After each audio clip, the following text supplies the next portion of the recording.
आप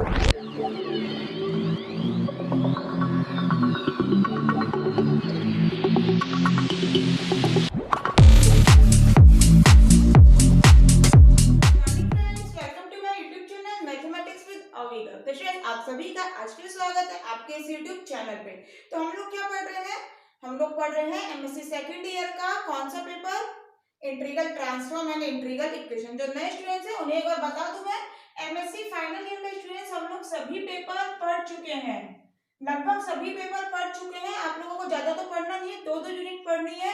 तो please channel पे एक बार जाइए, इस वीडियो को देख रहे हैं नीचे जहां पर लिखा आता है ना सब्सक्राइब, उसके बगल में ही चैनल का लोगो है, उस पर क्लिक करिए, चैनल पे विजिट करिए सॉरी, चैनल पे विजिट करिए। वहां पर देखिए स्टूडेंट्स प्लेलिस्ट बनी हुई है आपके सभी पेपर की, तो उनमें से दो दो यूनिट का मैटर तैयार कर लीजिए। आप लोगों को इस बार से 50% अटेम्प्ट करना है, तो आराम से अटेम्प्ट कर सकते हैं अगर वो सारे वीडियोस देखते हैं तो आप लोग।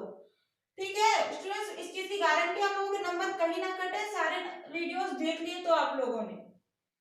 तो देखो एमएससी सेकंड ईयर में हम लोग जो सारे पेपर होते हैं, जैसा कि चलो एक बार डिस्कस कर लेते हैं। ऑपरेशन रिसर्च हो गया, ठीक है, न्यूमेरिकल एनालिसिस हो गया, फंक्शनल एनालिसिस हो गया और विस्कस फ्लूइड डायनामिक्स हो गया।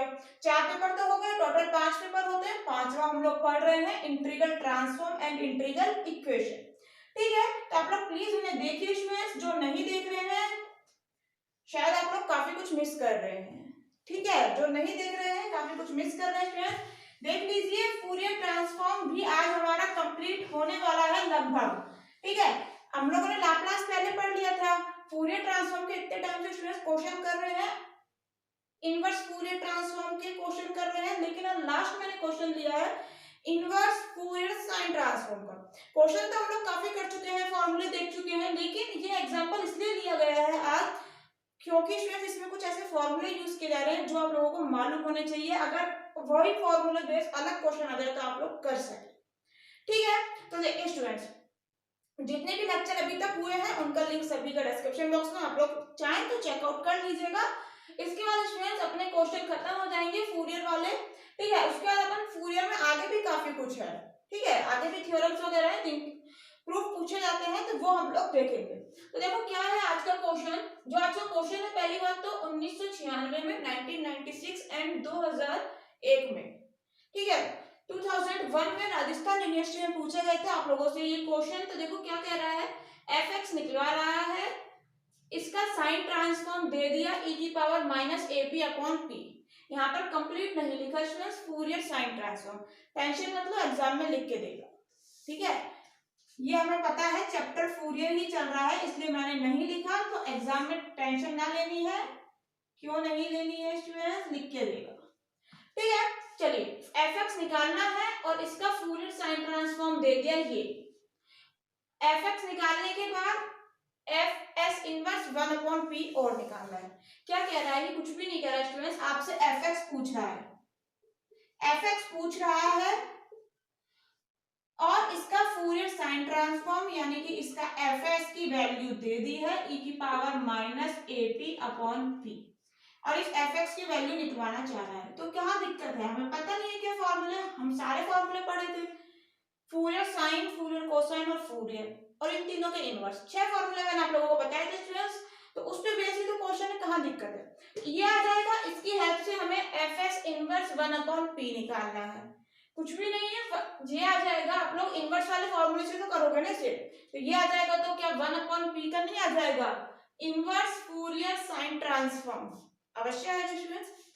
ठीक है, तो चलो मैं एक बार लिखती हूँ, इसमें कुछ फॉर्मूले यूज है तो वो लिखते हैं, तभी आप लोगों की चीजें क्लियर होगी। ऐसे साथ साथ में टाइम वेस्ट काफी होता है, तो आप लोगों को चलो फॉर्मूला लिखती हूँ, फिर हम लोग करते हैं। एक बार क्वेश्चन नोट करना चाहें तो कर लीजिए, नहीं तो आगे चलते हैं। देखिए सबसे पहले इन्वर्जन फॉर्मूला लिखना अपना, फूरियर साइन ट्रांसफॉर्म का क्या होता है, F x is equal to root 2 upon pi integration 0 से अनंत F S P sine P X D P.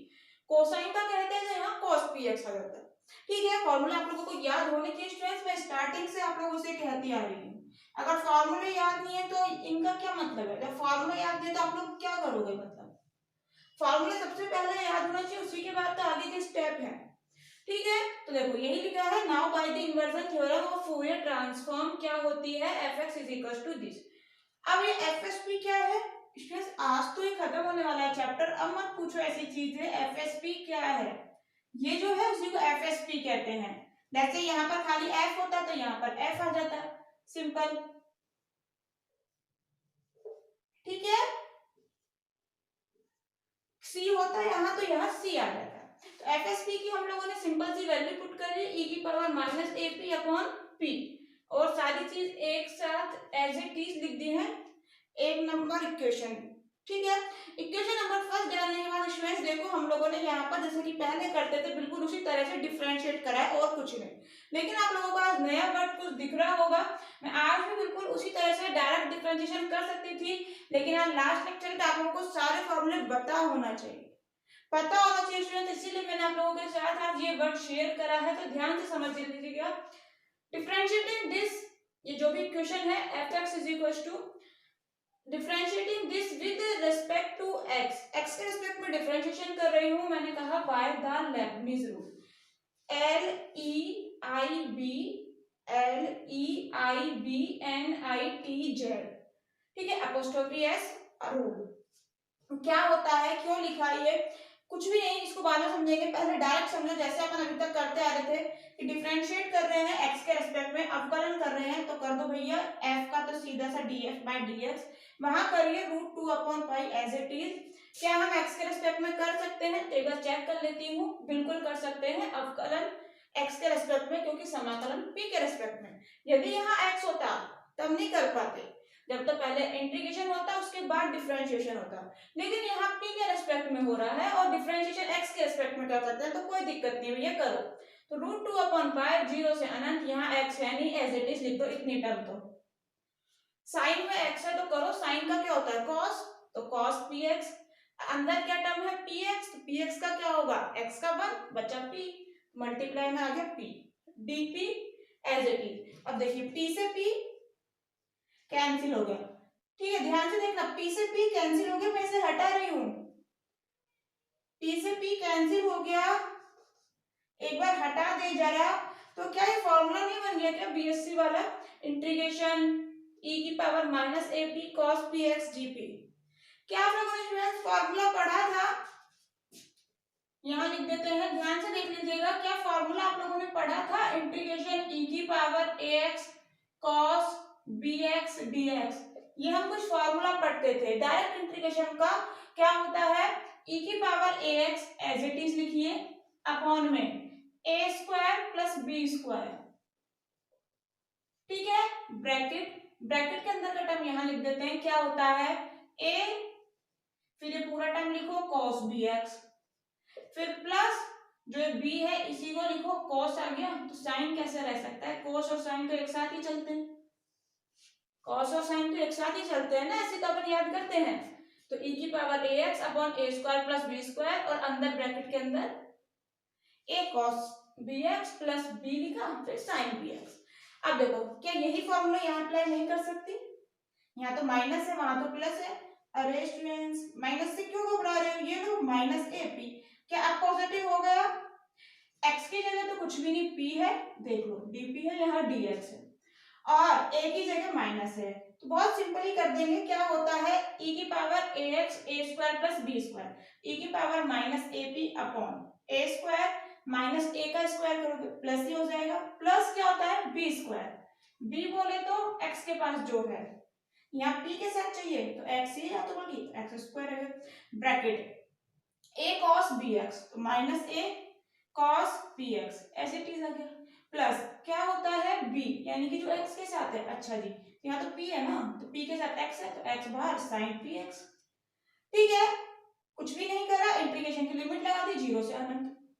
चलिए आगे चले स्टूडेंट्स, तो लिमिट अप्लाई करने की बारी आती है, अप्लाई करें तो अनंत रखना है यहाँ पर, तो e की पावर क्या है माइनस ए, p की लिमिट रखनी है, ये चीज ध्यान रखना, x की जगह लिमिट मत अप्लाई कर दीजिएगा अनंत, e की पावर माइनस अनंत हो गया, और इसकी वैल्यू हमें पता है क्या होती है 0, तो यहाँ पर 0 हो गया, तो किसी से मल्टीप्लाई करने से कोई लेना देना नहीं है, पूरा मल्टीप्लाई होने के बाद 0 आना है, तो 0 माइनस लोअर लिमिट अप्लाई करिए, p की जगह 0 लिखिए, p की जगह 0 लिखा तो e की पावर माइनस 0 हो जाएगा, और हमें पता है e की पावर माइनस 0 क्या होता है 1, ठीक है, तो यहाँ 1 आ गया, यानी कि 1 upon A square plus X square L P. अंदर चलिए, पी की जगह 0 रखना है। अच्छा जी, माइनस ए, पी की जगह 0 रखा तो ये तो cos 0 हो गया। cos 0 की वैल्यू 1 होती है, तो माइनस ए ही रखा रहेगा, प्लस एक्स 0 रखो, साइन 0, साइन 0 की वैल्यू तो 0 होती है। बहुत अच्छी बात है, ये पूरा टर्म हट जाएगा। क्लियर है स्टूडेंट्स? ये माइनस अंदर है, माइनस अंदर है, माइनस माइनस दोनों मिलकर प्लस हो गए, तो √2 अपॉन पाई, ये माइनस माइनस प्लस हो गए। अरे 0 में से कुछ भी हटा लो, यही तो बचेगा, तो इस 0 को हटा दिया, अभी माइनस माइनस प्लस हो गए। तो कुल मिला के क्या आ गया आप लोगों के पास, a upon A square plus X square. यहाँ मैं कंडीशन लिख रही हूँ a ग्रेटर देन 0 है। क्यों लिखी, समझ नहीं आई? इसमें समझने की क्या बात है, आपने यहाँ पर अनंत लिमिट रखी ना, a ग्रेटर देन अगर 0 नहीं होता, ध्यान से समझिएगा, इसे एक बार रफ कर रहे हैं। यदि a ग्रेटर देन 0 नहीं है, इसका मतलब लेस देन 0 है। जब a लेस देन 0 है, मतलब a की वैल्यू कोई ना कोई नेगेटिव होगी, तो मैं ले लेती हूँ a is equal to negative value है माइनस बी। तो माइनस बी रखना, यहाँ पर क्या आएगा, a की पावर माइनस पहले से है, a की जगह मैंने रख दिया माइनस बी, और बाहर p चल ही रहा है। ये माइनस माइनस प्लस होने के कारण e की पावर bp हो गया। p की जगह अनंत लिमिट रखोगे तो e की पावर ये तो अनंत बन जाएगा, और इसकी वैल्यू तो अनंत होती है। फिर तुम्हारी लिमिट निकल के कहाँ आई, यही नहीं आएगा, fx ही नहीं आएगा, अनंत आ गया ये तो पूरा। अनंत जब बाहर हो गया, उसमें कुछ ही जोड़ो हटाओ मल्टीप्लाई करो डिवाइड करो, कुछ नहीं होना, अनंत ही रहना है। तो यहाँ तो स्टूडेंट्स लिमिट निकली ही नहीं जब a लेस देन 0 है, इसलिए मैंने कंडीशन लगाई है। ये जो वैल्यू आई है ना, a ग्रेटर देन 0 के लिए आई है। ये चीज ध्यान से समझिए और इसे लिखिए, आप लोग लिखिए स्टूडेंट्स इसे अपनी नोटबुक में साइड में, जिससे कि लास्ट में जब पढ़े एग्जाम टाइम में कंफ्यूजन ना हो, ये क्यों लिख दिया। ठीक है, चलिए यहाँ तक करने के बाद चलो इस पे आ जाते हैं। बहुत देर हो गई, इंतजार कर रहा है हमारा लेबनीज रूल। ध्यान से समझना, लेबनीज रूल एक्चुअली होता क्या है, जब आप डिफरेंशिएशन करते हो ना इंटीग्रेशन के अंदर, यहाँ तो आप लोगों ने स्टूडेंट्स डायरेक्ट कर लिया। कई बार ऐसा केस होता है जब ये लिमिट का थोड़ा सा चक्कर पड़ता है ना, जब नहीं कर पाते। अभी डायरेक्ट हो रहा था इसलिए मैंने आप लोगों को डायरेक्ट बता दिया, लेकिन कभी ना हो तो लेबनीज रूल अप्लाई करते हैं ऐसे डिफरेंशिएशन के लिए। कब, जब इंटीग्रेशन के अंदर डिफरेंशिएशन करते हैं। तो क्या होता है, ध्यान से सुनो, जैसे तुम्हारे पास कोई फंक्शन दिया है एक्स और टी का, ठीक है, कोई फंक्शन है एक्स और टी, दो वेरिएबल का dt है, यानी कि टी के रिस्पेक्ट में समाकलन हो रहा है, और लिमिट जो दी है gx से hx दी है। मतलब यहाँ कोई भी एक्स का फंक्शन होंगे ना, यहाँ कोई भी एक्स के फंक्शन होंगे, मान लो यहाँ पे लिमिट में आप लोगों को एक्स स्क्वायर दे दिया,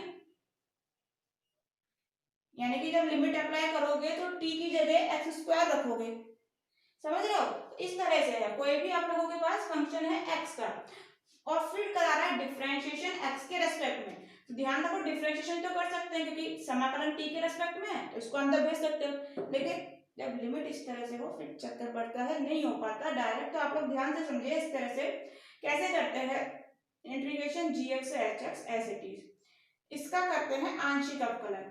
ये पूरा अवकलन है, टोटल डिफरेंशिएशन है, इसका है पार्शियल डिफरेंशिएशन, आंशिक अवकलन, del f by del x और फिर dt प्लस इंटीग्रेशन हो गया, प्लस जो ये एफ एक्स कॉमा टी है ना, इसमें t की जगह एच एक्स रख देते हैं, F x comma H x, और एच एक्स रखा है तो D H by D x आएगा, फिर माइनस, फिर जो t की जगह जी एक्स रख देते हैं, ऐसे समझ लो अपर लिमिट लगाई, t की जगह अपर लिमिट तो एच एक्स आ गया, फिर लोअर लिमिट लगाने के लिए माइनस आता है तो माइनस आया, और t की जगह लोअर लिमिट यानी कि जी एक्स लिख दिया, और बाहर D G by D x.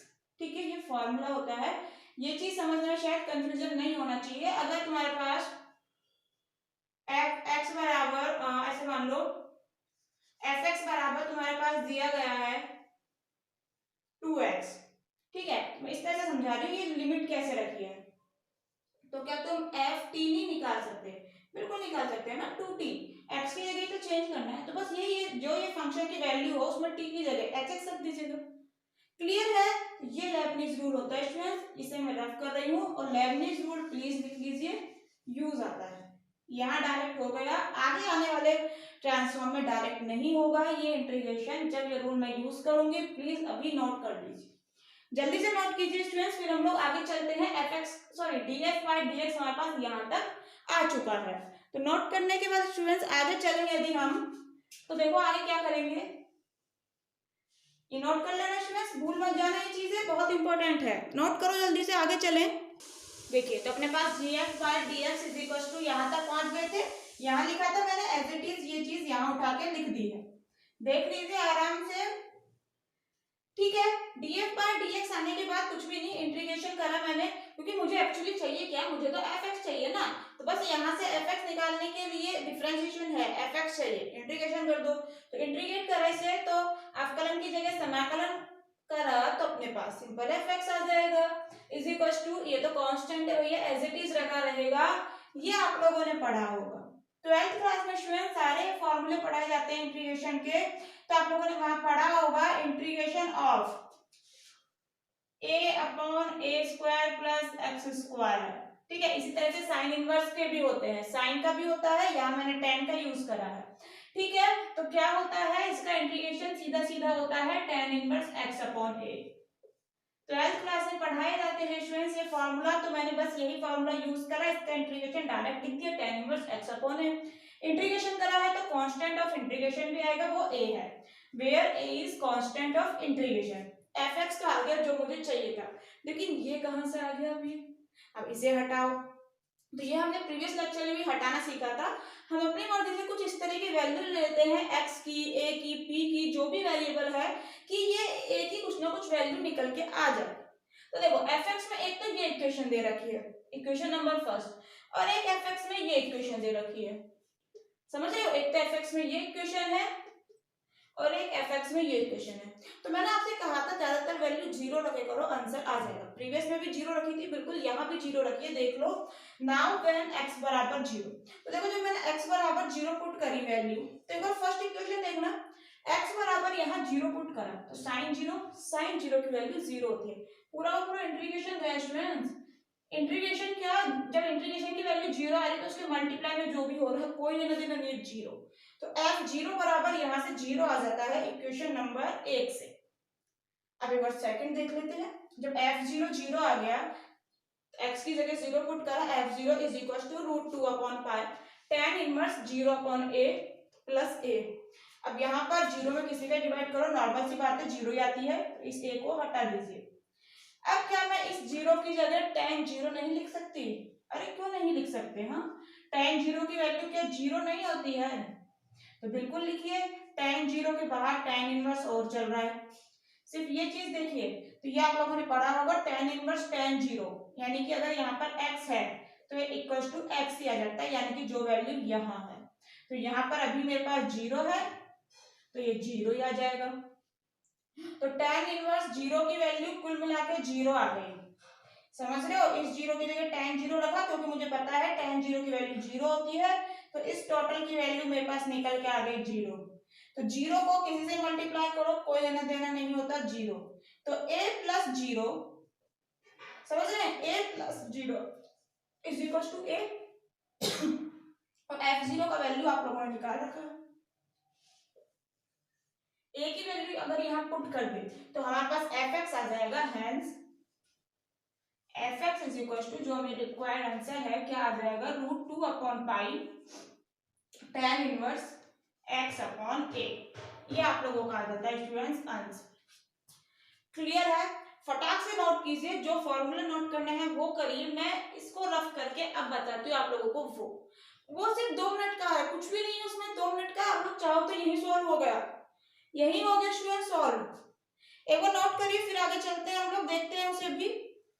तो चलिए, उम्मीद है नोट कर लिया आप लोगों ने, ध्यान से देखो एक बार, fx की वैल्यू ध्यान रखना, मैं एक बार रफ कर रही हूँ, root two upon pi tan inverse x upon a, clear है, सारा रफ करिए, यहाँ से कोई लेना देना नहीं है। एक बार ध्यान से देखिए स्टूडेंट्स, आप लोगों को क्या चाहिए और क्या यहाँ पर नहीं निकल के आ रहा है, इसी की हेल्प से तो निकालना है ना, यहाँ कहा था हेंस, मतलब इसी की हेल्प से निकालिए। तो आप लोगों के पास fx इज इक्वल टू क्या आ गया, fx इज इक्वल टू आ गया root two upon pi tan inverse x upon a, help से कैसे निकालूं समझ नहीं आ रहा। क्यों नहीं आ रहा स्टूडेंट्स? आप लोगों को fx इज इक्वल टू ये आ रहा है, ठीक है, मतलब जो ये fx का निकाल रहे थे ना, तो ये वाला fx आया है, समझ रहे हो, ये वाला fx आया है। क्या मैं यहां से ऐसे नहीं कह सकती fx is equal to fs को उधर भेजो तो fs इनवर्स, और ये क्या है e की power minus ap upon p।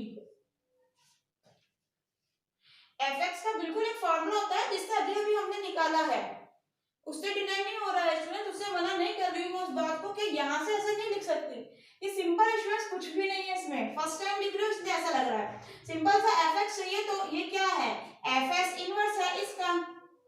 ऐसे हम लोगों ने लाप्लास ट्रांसफॉर्म में कितने ही फॉर्मूले यूज किए थे, जैसे आप लोगों को e का पावर ax का पता है लाप्लास ट्रांसफॉर्म जो भी होता है, तो ठीक है, उस जैसे मान लो यहाँ पर b है, इसका लाप्लास ट्रांसफॉर्म b है, तो मैं क्या कहती थी e का power ax is equal to l को उधर भेज दो l इनवर्स b। तो जब इनवर्स वाले क्वेश्चन अपन करते थे इनवर्स लाप्लास ट्रांसफॉर्म के, क्या ऐसे नहीं करते थे? तो बिल्कुल वही चीज तो है, ये fx जो चाहिए ये fx ही तो है, इसको उधर भेजा तो fs इनवर्स हो गया। क्लियर है? अब ध्यान से देखो, यदि मैं a की जगह 0 पुट कर दूं, a की जगह 0 पुट करा, अच्छा जी करते हैं।